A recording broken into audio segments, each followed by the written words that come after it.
Hey there, welcome into a fresh episode of Cronkite Sports Live. I'm Braden Bell, and the handsome guy to my left is named Jack Harris. And Jack, this is the first time we've anchored together in a live setting. A little bit of nerves, and really it could get pretty interesting. You know, Braden, the way I like to think about it, it's like a game 7, right? It's do or die. But we're like the Astros, we're not like the Dodgers, Come so on, don't worry about why, that. Why you got to go into the belt like that? That's not nice. Now let's get going here. The ASU softball team, they're also going live, kickstarting their season with the Kawakaja Classic this weekend. Our CJ Shiaz has everything you need to know ahead of the Sun Devils opening weekend. Don't let the empty stadium seats fool you, because ready or not, softball is back. I just can't wait to play. Being here first year, I can't wait. I'm so excited. This is what we've been training for all year. Infielder Bella Loomis is just one of 5 freshmen in this year's impressive Sun Devil recruiting class. In 2015, Loomis earned first-team All-State recognition and went on to win back-to-back state championships in 2016 and 2017 with Hamilton High School, located in Chandler. Loomis says she is more than ready to take the field for Arizona State. This has honestly been my dreams since I've been playing and being here, Pac-12 school, just competing. That's been the coolest thing. As for the veterans of the team, none may be more seasoned than redshirt senior Marissa Stankiewicz. After sitting out her entire season as a true freshman, Stankiewicz cracked the starting lineup at second base last year and now looks to leave behind her legacy. I'm just trying to have some fun. I want, winning is fun and I want to win, but at the same time, I want to go out with a bang and I don't want to leave anything, I don't want to have anything left in the tank. And of course, we can't forget about Trisha Ford, who is now beginning her second year as head coach. Following Thursday's season opener against a toilsome Tennessee team, Arizona State hosts 5 more games in the Kajikawa Classic, starting with Purdue and Nebraska on Friday, Notre Dame on Saturday, and finish the tournament against Indiana and St. Mary's on Sunday. Despite the slew of upcoming contests and a formidable schedule, Coach Ford says the team is just focusing on one game at a time. For us, I talk a lot about being in our bubble, worrying about us. We don't care who's on the other side. On our, kind of our schedule that I hand out to our players, I didn't list who we're playing. We just have game times. And that's our focus. That's our focus, is about us executing, because if we do what we're supposed to do, at the end of the day, we're going to get the W's. As of right now, the Sun Devils are ranked 23rd in the nation, according to USA Today and the NFCA Coaches Poll. By the same standards, over the course of the year, ASU will play 9 projected ranked teams. 5 of them come from their own conference. Lucky for Coach Ford, she believes wholeheartedly that her club is cut out for the hefty workload. They want to play at this level, and that's why they're here, and they want to play for, the big thing at the end of the year. Until then, the road to Oklahoma City starts right here on this field, one game and practice at a time. From Tempe for Cronkite Sports, I'm CJ Chides. We'll stay on the softball diamond now. Last night, Arizona State softball got things started against an SEC powerhouse in Tennessee. It was a battle for the Sun Devils, but they ultimately came up short, losing 7-4. Right now, they're taking on Purdue, and they're leading in the 6th inning there. But after Purdue, it's a packed weekend still as they take on Nebraska later tonight, Notre Dame, Indiana, and St. Mary's, all happening this weekend. So a loaded schedule, and stay tuned for all softball coverage on CronkiteSports.com. Now we'll move indoors and talk about some ASU women's basketball with WCSN women's basketball analyst Alex Gall. And Alex, thanks for being here. It's great to be here. The Devils are hot right now, Alex. They got slaughtered by Stanford a few weeks ago. Then they won 3 straight. They're now ranked again. So what's been the biggest change, and why are they playing so well right now? Yeah, well, I think it comes down to their rebounding. On Sunday versus Washington State, they out-rebounded the Cougars by 26. Wow. Courtesy of a lot of offensive rebounds. As we look at the play from the game, offensive rebounds are going really well for ASU. As Robbie Ryan right here, she drives towards the basket right by her man, draws over 2 help defenders. That leaves Charnay Johnson-Chapman wide open down low and inside position. She's able to pick up the easy offensive rebound once Robbie Ryan takes the shot right there. The other thing ASU did really well was get out from defense to transition to their offense. As you see Riley Richardson playing the passing lane excellently right now. They're not giving up the drive. She's able to take the steal, all the way for the coast-to-coast layup. If ASU can do those two things well, they will be a dangerous team come the postseason. You saw the steal there, the quick hands. Defense is always a key. Defense wins championships, as you've heard many times before. And the Sun Devils have been doing it very well on that side of the ball. What's kind of been the big reason for that? Yeah, well, they've just been a good team defensively all season long. In the Pac-12, as you see on the graphic behind us, they've been in the top 2 in most of the major defensive categories. That includes scoring defense, three-point defense as well. Charlie Turner Thorne's teams are always known to grind you out. They're gritty teams, but I don't think anybody expected them to be as dominant as they have been on the defensive end this season. Yeah, they've been fantastic, like you said. And then lastly, the postseason's coming. March is almost here. It's a time when kind of heroes out of nowhere can be made. So I'll ask you this about this Sun Devil women's basketball team. Who can kind of be the X factor for this team when the postseason comes around? Well, if there's an X factor, it has to be Jamie Rudin. The sophomore has taken a big step up this year versus for ASU. And the one thing that she can do really well is Robbie Ryan cuts into the 3-2 zone defense right there. She recognizes where she is on the floor. As her man steps up to take Ryan, she drops right down, gets the easy layup. Good spacing right there. The other thing she does is space out the floor, a 42.6% three-point shooter. Wow. Look at all that space there down low. All she has to do right here, she takes the easy pump fake. She'll step right in to the short corner for the easy mid-range jumper. You love the short corner. I've heard you say it before. It's also probably my favorite shot. Maybe It's the because only one I can make in high yes, school. that's the only one I can make now. Exactly. So that's why we like that shot. But Alex, great stuff as always, and keep an eye on the women's basketball team all season long. Do that by visiting cronkitesports.com. If you like drama, the place to be last night was Wells Fargo Arena in Tempe. Arizona State men's basketball had their backs against the wall late in the game against USC, tied with under 30 seconds to go. The Sun Devils turned to one of their senior guards to win them the game. What happened? As Shannon Evans would say, it was straight cash. Our Rob Warner spoke to the star of the night, Trey Holder, following the win. Hello there and welcome into WCSN's continuing coverage of Arizona State men's basketball. I'm Rob Warner, joined alongside by senior guard Trey Holder. Trey, you guys won this game 80-78, really pulled out a tough one. But let's go back to you on the final possession, 10 seconds to go, ball is in your hands. What did you see there?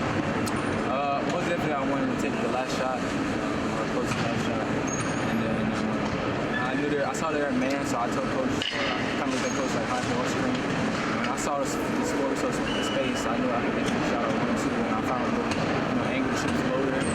We work on that shot all the time, so I knew as soon as I made my shot. What's the feeling like when you make a shot like that? You know, a big win for you guys. You guys are now 500 in the conference. What's that like? My first ever game winner, so it's an unbelievable feeling. It's such a big game because we play the tournament, so we got to move on though. We got a good team and shit like that. And with that, when you guys are now 6-6 in the conference, like I just mentioned, but also for you a personal accolade, you're now in sole possession of 5th place in the ASU all-time scoring list. What does that mean? It's great. Every time I look up, see people I get inspired. I want to be like them, so it's good, and I'm humbled by it. And so I give credit to my teammates and my coaches. And you guys play another tough team on Saturday in UCLA. They just beat Arizona tonight. What are you guys going to have to do to regroup and try to take on a good Bruins team? They got outstanding guards, Holiday, Wilkes, Haynes, so we got our hands full. They got to guard us too, but we got to work on making open shots. We do that, the floor is going to open up. So, senior guard Trey Holder, man of the night tonight. Thank you for tuning in to WCSN's continuing coverage of Arizona State men's basketball. This afternoon, ASU's women's lacrosse team beat Kennesaw State 14-6. I know what you're thinking. ASU has a women's lacrosse team? Well, starting today, yes. The Sun Devils' visit to Kennesaw State marked the program's first ever game and its first ever season, a moment that has been over 2 years in the making. I got a chance to catch up with the Lady Devils this week and see firsthand how Coach Courtney Martinez-Connor is preparing her team for its debut year. After 2 years of preparation, ASU's women's lacrosse team is finally ready for its inaugural matches as they head to the East Coast this weekend to face Stetson and Kennesaw State in what will be their first ever games since becoming a Division I program. It was a long process, one that I wouldn't trade for the world. There were certainly a lot of ups and downs. A lot goes into building a program that people don't think about. Something as simple as you need a desk. Obviously, you have to recruit. You need players. But, you get to put your stamp on it from the beginning, and we literally cannot wait for our first 2 games this weekend. The team will play their home games here at the Sun Devil Soccer Stadium in Tempe, but those won't start until March. The Sun Devils open with 5 straight road games this month, giving their very young roster a chance to get their feet wet in some tough away environments. They're literally going to be having a lot of firsts, and their first is having their first ever game. So we're going to be learning a lot about them, who can step onto the field, who is prepared, who doesn't get rattled, and, we're excited to see who is ready. It's just really exciting, and I know on both ends, Rachel plays defense, and watching her lead some younger defenders into starting roles is really exciting to watch. So I'm excited to see. I think people are going to come out really excited and just go balls to the walls. We're trying to play as a team, and we're trying to get 2 dubs. Yeah, come out strong, make a statement, 2 wins. Nothing feels better than coming home from away trips with 2 wins. So I think that, and then knowing that we can compete with anyone, so just not playing down to anyone's level, coming out hard and just going at it. Indeed, expectations are high as the Sun Devils begin this first season. A new program ready to make a new mark. Reporting from Tempe, I'm Jack Harris, Cronkite Sports. Arizona State men's tennis hasn't had the easiest start to 2018, or so it appears on the outside. The team has lost to number 25 Duke, number 7 Texas A&M, and number 10 TCU. How good are all those teams, though? All of them made it to the NCAA tournament last season, with A&M and TCU even advancing to the Sweet 16. Following the 3 losses, ASU had 2 weeks off to prepare for the upcoming tournament against LMU, Cal Poly, and Fresno State. It's called the ASU Invitational.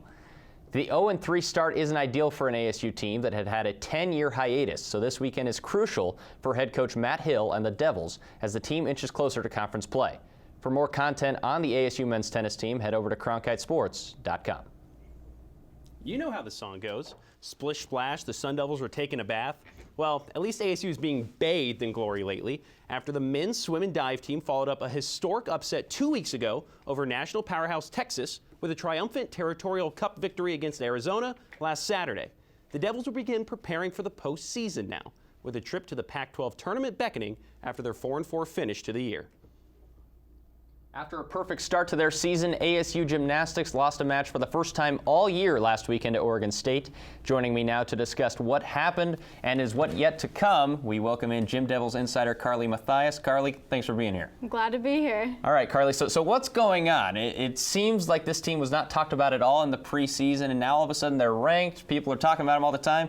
Where did this come from? They were definitely the underdogs coming into the season, but the biggest thing for them has been consistency. They have shown week in and week out that they can improve their scores, they can do well, and a big part of that has been the newcomers, including freshman Kyra Leonard-Baker. She's been Pac-12 Freshman of the Week 3 times already, and that's never been done in program history, so that's huge for them.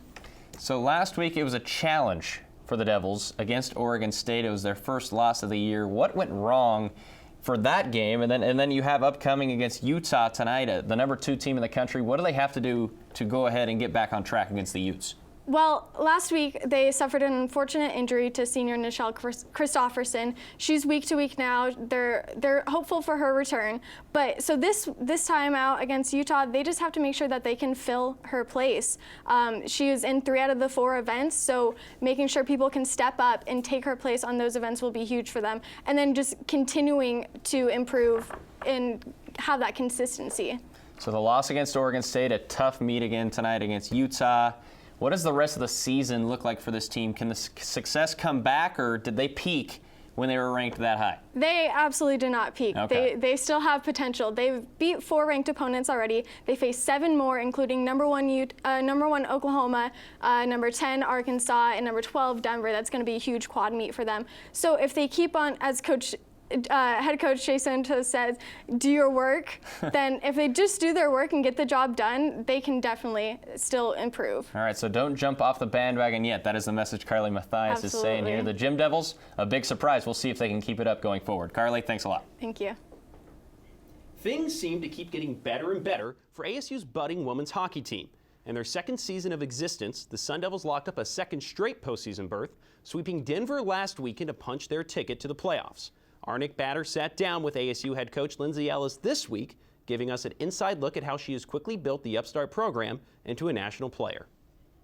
And welcome into this week's Sun Devil Sit Down. I'm Nick Batters, joined alongside the head coach of the Arizona State women's hockey team, Lindsay Ellis. Lindsay, how are you doing? Good, thank you for having me. So the season's almost over for the team. They've played their final 3 road games of the season this weekend, and for you, those are pretty meaningful home games because the team's headed to your alma mater, Miami. How does that feel?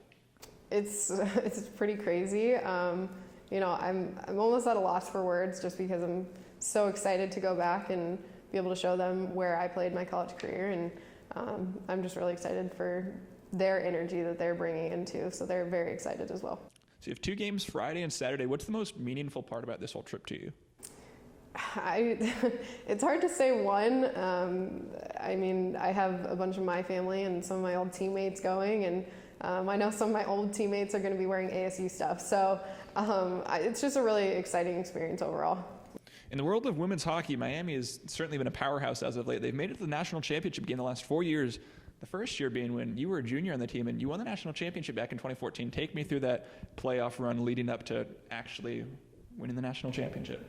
Yeah, it was kind of crazy just because of our previous years and our records, and we just kept winning during the regular season, and it just kind of kept rolling into the playoffs for the CCWHA, and we ended up winning, and we were just on a roll. You know, we just didn't stop. So it's, when I look back, I really don't remember the games. I just kind of remember how we all felt, and you know, who was around me. And it's, when you win a national championship, you're connected for life. So it was just a whirlwind of a year. In 2014, Miami won the women's D1 national championship, and 2014 might be a familiar year for ASU hockey fans because in 2014, the Sun Devils won the ACHA D1 championship. What kind of influence did that have on you bringing a program for women to Tempe? I mean, I think, you know, ASU winning was 70% of the reason why we wanted to bring women's hockey to ASU, and I was actually on the bus to Delaware. They were playing this. We were on the way to the rink that ASU was playing at, and I was just hoping we could get there in time to watch it. But I was keeping up on Twitter, so that was really exciting for them to be able to win. Now this weekend the team plays Miami Friday and Saturday, and then you head off to Columbus on Sunday to play Ohio State. And the last time you played Ohio State, it was a pretty special game. A little bit. A little bit. 3 of your 4 goals of your senior season, and it happened to be on senior night. How special a moment was that for you? It's definitely, it was a crazy game. Some of our, actually about 5 players and our coach were at World University games. So we had a shorter bench that game, and we were just amped up to play that game and you know, play it for our teammates that were competing for our USA. So it was just, you know, we were ready to go. What does it mean to head into your alma mater right after clinching the program's first playoff berth? It's awesome. I mean, that energy already, and I think we saw it after GCU as well, but the energy they have after a sweep is just, you know, unparalleled. And just because we are a new program, you know, we don't take those wins for granted at all. So, you know, they're just, like I said, they're ready to play. So again, this weekend, the Arizona State women's hockey team heads to Ohio to take on Miami University and Ohio State. Again, I'm with the head coach of the women's hockey team, Lindsay Ellis. Lindsay, thank you very much for joining me. To stay up to date with Cronkite Sports ASU women's hockey coverage all season long, head over to cronkitesports.com, click on that women's hockey tab. Now it's that time of the week again for Sun Devils social media, and this week we have a very special guest taking us through the online world of Twitter and beyond. That's Scotty Gage. Now you might recognize him from his work with WCSN, or you might recognize him from this. Now this was on the show a couple weeks ago with this segment, and Scotty, I'm just going to read the caption here and ask you, were you asking a clown question, bro? You know, I was asking maybe a few clown questions, but not this exact clown question that he was talking about. They may have been constituted as clown questions, but he was lying on that one. This is why we like Scotty. Yeah. You don't see journalism majors often admit to asking bad questions. You just did it there. A little bit of some good, some bad. A little bit of humility. Yeah. It goes never hurts anyone. We had a good time though. It was a good time. All right.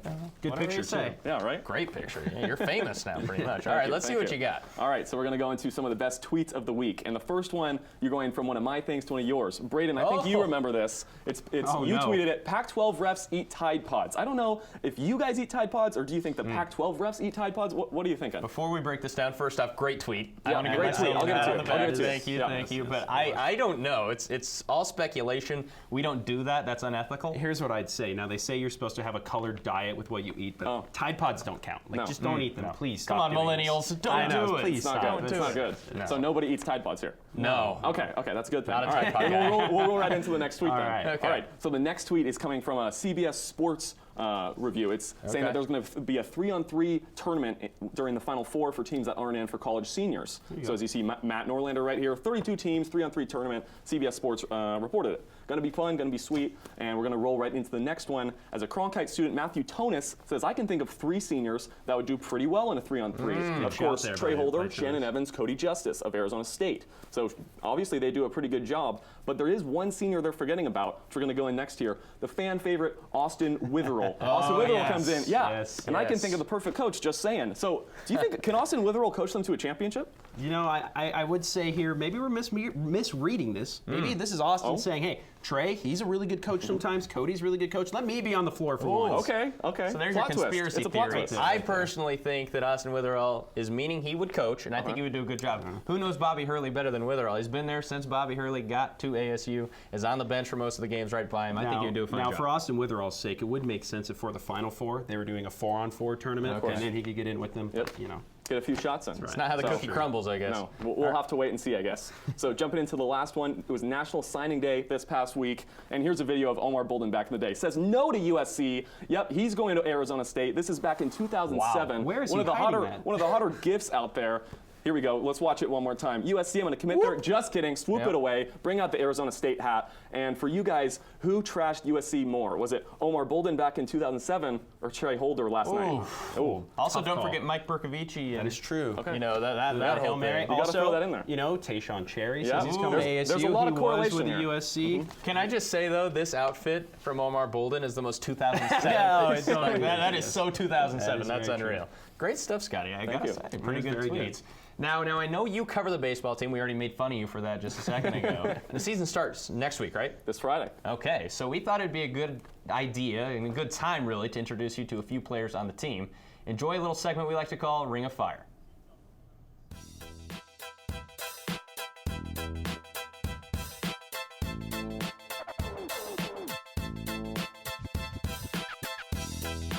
Me. Hunter Bishop. Connor Higgins. Connor Higgins. Worst singer on the team, Lyle Lynn. Oh, Lyle Lynn. Everyone thinks he's so good, and he is terrible. You need to know that. 100%. Jeez, Lyle is beat. Career aspirations, I got a couple of them. Physical therapist. It can either be me and Hunter Bishop, dual DJs. Yeah, you know, me and Higgins want to be DJs. Yeah. An actor or a model. Just gotta lose a little weight on that one first, though. If that doesn't work out, I'd love to be a professional golfer. Professional golfer. Yo, SeaWorld seems dope. Singing. Working with the animals, I'd swim with some dolphins. I don't know, probably like my go-to dance move? Oh, this is beat. I don't even know my go-to dance move. It's the same two-step, you know, it's just a little something, just a little two-step. I really don't have a go-to dance move, we just throw them all in. Ooh, you gotta cook. Millie Rock. And so you just hit the folks like that. Gotta start down here, pick it up. You gotta chop it up, soup in the bowl. A little turn on the burner, salt and pepper. You know, I'm pretty famous for my dance moves. Definitely 100% hands out to the side. Me and Higgins kind of started off, we throw it up, we catch it, and you bring it down.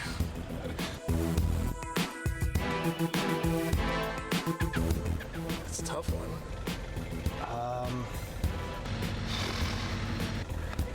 Wow. Probably the angry one, the one with the red face, just the angry one. Probably the serious face, just very stoic, you know? It's like... Doesn't show a lot of emotion. So it's got the two lines and then the straight line. Probably the little devil emoji, like the one that's not angry, the one that's happy, but like. I'd say the little purple devil with horns, because that dude bleeds maroon and gold. He's happy inside, but you know, like. The frowny face with the devil. He's got a little something in him. I gotta think about this real quick because I don't want to get in trouble here. Ooh, there's a lot of ways I can go about this. Oh, God, best impression is Skip. See, Grant's pretty good at these. Handle the baseball, let's go! I can't do it. I'm awful, I can't do this. Be clean. My best Tracy Smith impression is when he's hitting fungos to us, and we miss one, and he stands there just like this with a fungo. Scar, what are you doing? He has it in his hands, and he looks at you, and he goes, figure it out. And he throws it up and hits you another one. I don't know, he's always yelling at me for something, but I can't do it, I don't know. Hey, what are we doing out there? You supposed to be somewhere? Get there. All right, we're good. It looks like a very entertaining team. They're going to be very fun to watch this year, especially with those personalities. You can't beat that. You got to love that stuff. And be sure to catch the full version of that video at cronkitesports.com. Well, now it's time for probably our favorite part of the week. It is time for The Way It Is. We'll ask each other a couple banter questions, go back and forth. Winner will get to read the monologue at the end. You ready? I think I am. I've done it a few times. Sure? So all right. We'll see, I guess. All right. We'll start out with something very fresh in our minds. Last night, Trey Holder, the buzzer beater, wins the game. I ask you, though, aside from that moment, what has been the most dramatic moment in ASU athletics this year? I'm a big drama guy. There's been a ton of dramatic moments so far, but the one that popped out to me might not be the one that you immediately think of. Think back to the U of A football game when the Wildcats, think back. The Wildcats were driving the ball. They could have scored and made it a real close game again. It was a 4th and goal situation. ASU stopped them, and then Demario Richard had that long run up the middle. The stadium exploded. It was just high intensity, a lot of tension in that stadium. I thought that was pretty cool. Yeah, well, I'll stick with football too, but I'm going to go a few weeks before that when Washington came to town. That 4th down at the end of the game, ASU goes for the win, and who they pass it to? CJ French Love, the tight end, got it. He went down the field, the number wins one the target. Game. There's some debate as if that pass was supposed to go to him, but all's well that ends well, I say. Better to be lucky than good. All right, question number 2. It is Olympic season opening ceremonies tonight. I'm rocking my red, white, and blue tie right here. You see that? All right, so I got to ask you, what is your favorite Winter Olympic sport? Well, usually it is the hockey tournament. I think it's one of the best tournaments in the world. But the NHLers aren't going this year, so do I even want to watch the Olympics? Yeah, this is tough. I do. The skiing events will have to be my consolation answer here. They're very entertaining, very athletic, but it is sad not having the NHLers there. I love bobsledding. Cool Runnings, the Jamaican bobsled team, a great movie. People don't talk about it enough. I think the bobsled is very interesting to watch. They're going fast. You've got 3 or 4 people, basically jammed into a very dangerous object, hurling down a mountain. What more could you ask for? I think the bobsledding's great. You know what else is going fast? ASU football. The Herm Edwards train is rolling after the Sun Devils closed strong on National Signing Day on Wednesday, jumping into the top 40 in the country in most recruiting rankings. So I ask you, are you on the train now? Give me a rain check on that. I'm not hopping on the train yet. Maybe after a few football games when they actually, take the field and play. You're one of those but I am impressed with Herm Edwards, what he did with basically only a month to recruit. I thought he did a really good job recruiting. I'm not only on the train. Oh. I am the conductor of the train now. What they did is not easy to do, especially when you're bringing in a whole new coaching staff. They kept most of their big guys, and they got some really key signings late, especially on the defensive side of the ball. Choo-choo! All the way, baby. All the way. Save me a seat, though. I might be joining. Who knows? That'll probably happen in the fall. We'll see. Well, I hope the sound effects there get me the win. You probably just broke the audio. Honestly, we'll see who wins. Okay, there you go. That's the choo-choo and the diss on the Dodgers is what gave you the loss there. So, all right. Well, folks, conference play for the Arizona State men's basketball team has been disappointing so far. After being ranked 3rd in the entire country in December, ASU is just 6-6 in the Pac-12 and is now unranked after being ranked for 10 straight weeks. College basketball is full of parity, but the fall of the Sun Devils is pretty drastic, even by those standards. My message today isn't about the struggles happening right now, it's to the fans. If ASU fans want this program to continue to elevate under head coach Bobby Hurley, they need to continue to show the program that they care. Simply showing up and making noise can honestly do so much for the future of this program. When 5-star prospect Tayshaun Cherry committed to ASU about a month ago, it was a huge breakthrough. His official visit in Tempe was during the Oregon and Oregon State games, where the bank was sold out and rocking. It's safe to assume that the atmosphere and the fan support certainly helped sway Cherry's decision toward the maroon and gold. Look, this is just one example. but it's an important one. Yes, the Devils are not the same team they were in the non-conference portion of their schedule, but if the fan support stays strong, recruits will see that, and the program will only be better for it. Plus, what else do you guys have to do on a Thursday night or Saturday afternoon? Top plays, here we go. We started the show with softball. We will start top plays with softball. It is Maddie Hackbarth. Get this, first career at bat as a Sun Devil here last night against Tennessee, and she takes it deep, not just a dinger, but all the way to straightaway center. No cheating on that one, the full length of the park, but ASU would go on to lose 7-4 to the Vols. Dead center, how about that? People are going to remember her name now. That's a pretty impressive way to start off your career. All right, number 2, word to Jack Harris, Shannon Evans, splash! In a clutch moment of the game to tie up, almost from a splish splash, Shannon Evans from deep, tying the game almost from the Sparky logo. That is pure onions from Shannon Evans, and ASU ultimately led to something right here.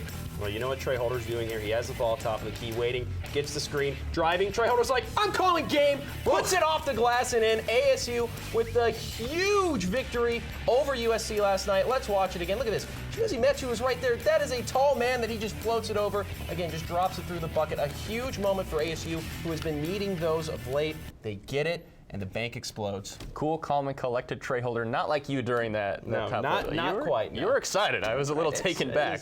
But it was an exciting moment. You got to say that. All right, Jack. So it was our first live episode, like we said. I think we did okay. There were a couple stumbles, but that's going to happen. But you know what? We'll be back here, same time, same place next weekend. Try to work out those kinks. Until then, though, stay with us here on Cronkite Sports Live, and we will see you next Friday.